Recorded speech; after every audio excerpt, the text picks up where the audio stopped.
All right, so Omid Scobie has just written this article, or no, yesterday. He wrote the article yesterday about it's a 5 minute read on Yahoo about all these fictitious stories about Meghan and Harry, and he says basically that it reveals a wider problem for the royal family. I was stunned because I did you have any idea that Sophie and is it Edward? Prince Edward and Earl of Sussex and his wife Sophie, the Countess of, is it Wessex, I want to say? Yeah, Wessex. They are on a royal visit in the Caribbean, in the Cayman Islands and the Turks and Caicos Islands, apparently. And, and nobody knew about it. I had not heard anything about that. But maybe it's not really so much of a royal visit as it's just a holiday. But in order to have the taxpayers pay for it, they call it a royal visit. I mean, in theory, so it's kind of like a hybrid. It's really just that they wanted to escape to the Turks and Caicos Islands, get some sun before the coronation. But, in order for it to be billed to the firm, it has to be work related. And so maybe that's why they sort of, did sort of a working holiday, but maybe it's not really strictly speaking a working, you know, trip because I had no idea. I mean, and I've been following the Royals, pretty closely in the last few weeks. I would say nothing at all. I hadn't heard anything at all. Did you hear anything about that? Whoever you are listening to this, and I'd heard nothing about Sophie and Edward. I mean, they're not a couple that I follow really in the sense that I don't really know anything about them. They seem pretty what word can I use? And this is not to be mean, but I mean, they're not very exciting, are they?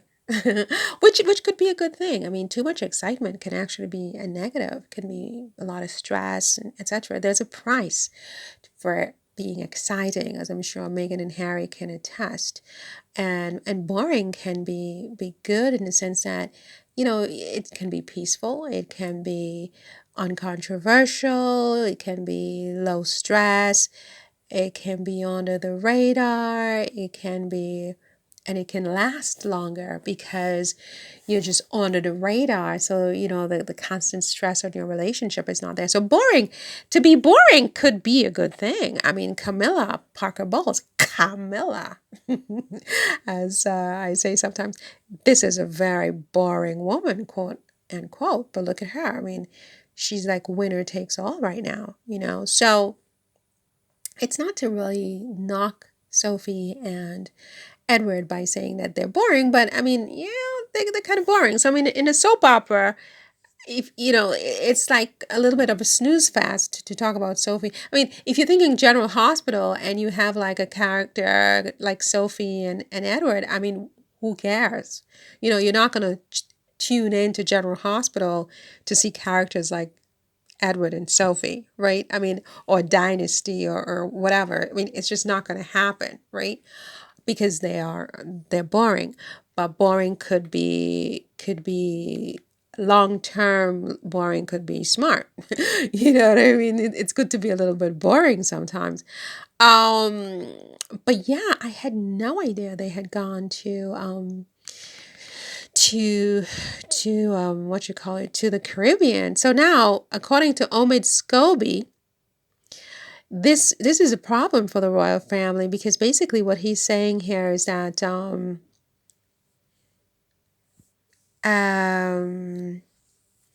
nobody seems to care anything about the royal family other than for stories about Meghan and Harry, right?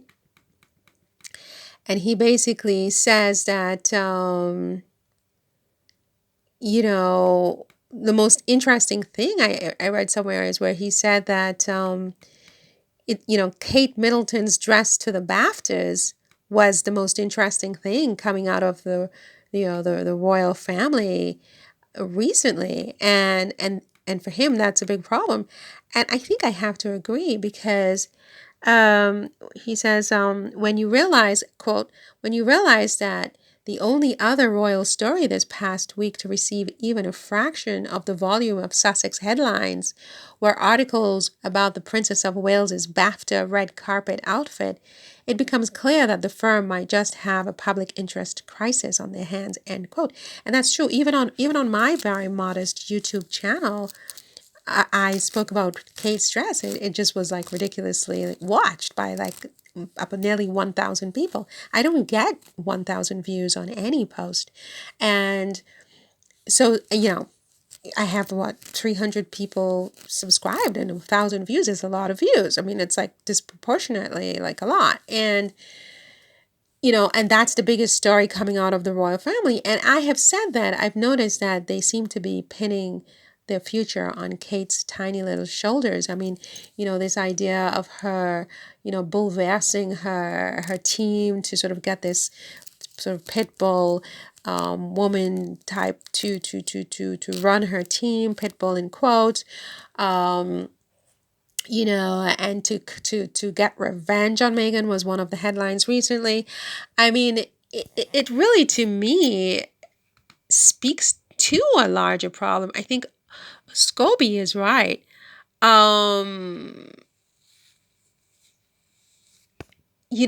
Is that they have nothing really. Something is off, and Charles and Camilla have basically ceded, and William have ceded the spotlight to Kate.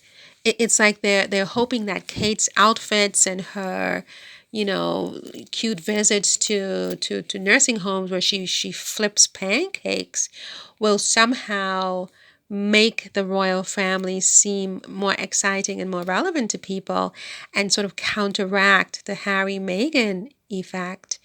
And I think that's pretty sad if that's the best that they have in their arsenal. I think they're very lucky they have Meghan and Harry because it distracts people from what would otherwise be a problem for them. People will start to really ask questions and potentially start to boycott the idea of the coronation, and even perhaps worse, the monarchy itself. I mean, I don't know, but having Meghan and Harry is a very, very important distraction for the royal family right now. And then what they do, their strategy right now is keep all eyes on Harry and Meghan at all costs. And then in our corner, we'll just put Kate forward in her pretty dresses, and the rest of us will be able to cruise in peace. This is their strategy. So Meghan and Harry are smart to keep a low profile. I mean, it may seem to them that it's not really working because there's still the headlines every day. Like Scobie has said, like I have said, like a lot of people have said, there's still the headlines every single day. But the quality of these reports I mean, even the blind can see through these reports. Like all of these fake reports, all of these old stories that they're trying to rework as new stories, like Kate's reworked BAFTA dress. I mean, even Kate's reworked BAFTA dress is better than these reworked stories on Sky News Australia and all these other news outlets that have nothing new, because Meghan and Harry are not giving them the glass of water every day with new headlines. So they're desperately making things up and digging up past last year's stories. It's so yesterday. It's like yesterday's news. Tell me something fresh and new. They have nothing, right? And so there's still it. But if they are able to sustain this strategy for a little bit longer, keep out of the spotlight and force the royal family to defend its own spotlight.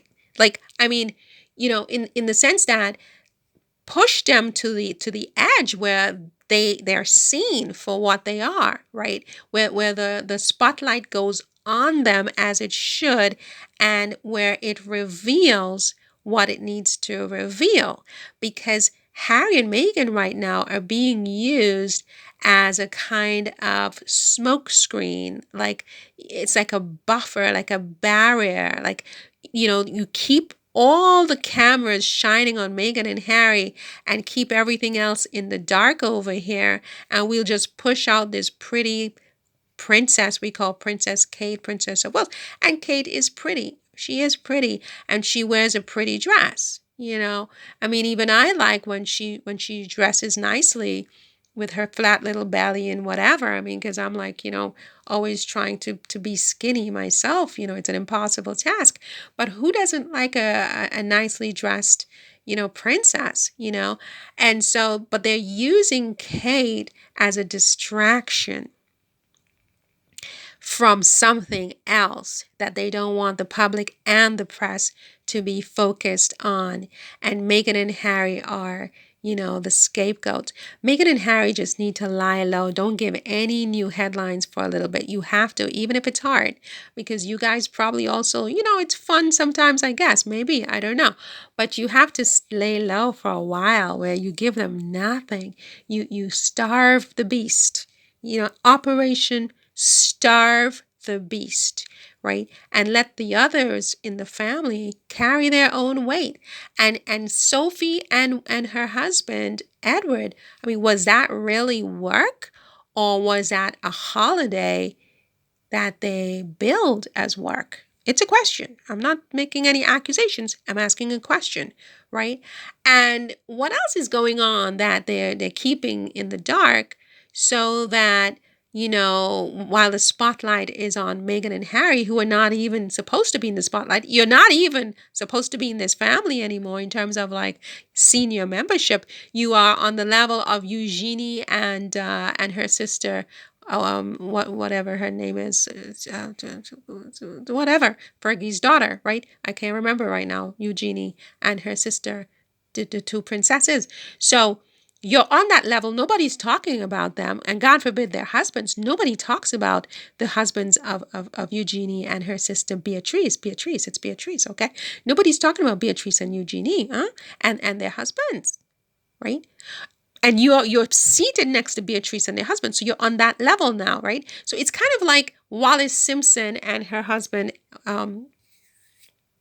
Edward the Eighth, and they're no longer in the family, and that's all you talk about, which, to be honest, they're still talking about them in 2023. What can I do? But look, stay put. Stay put. Don't issue any statements. Don't say anything to your friends. I don't care how close the friends are. They're going to leak. Somebody is going to leak. Secret. Top secret. Silence. I wish you could sort of like take off and go someplace where nobody knows where you are for a good 3 months. You know what I'm saying? A hideaway, right? And they don't know where you are until after the coronation. And then you go see your dad at that point, right? You go see your dad at that point. Why? Because strategically, I just think it's better. But look, nobody ever listens to me. No, but the only person who ever listened to me is Donald Trump. Trump used to read my blog. I had a blog.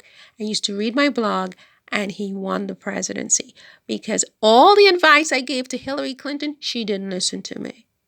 And Trump took all the advice I gave to Hillary and utilized it himself. It was brilliant. And he won, right? Nobody ever listens to me until it's too late, Meghan and Harry. Don't let that be you, because guess what? 9 out of 10 times, I'm right.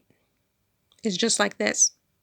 But because I'm like a little, I laugh, I giggle, I carry on like I understand. It's like she's not serious. Okay? But there's a brain behind all of this.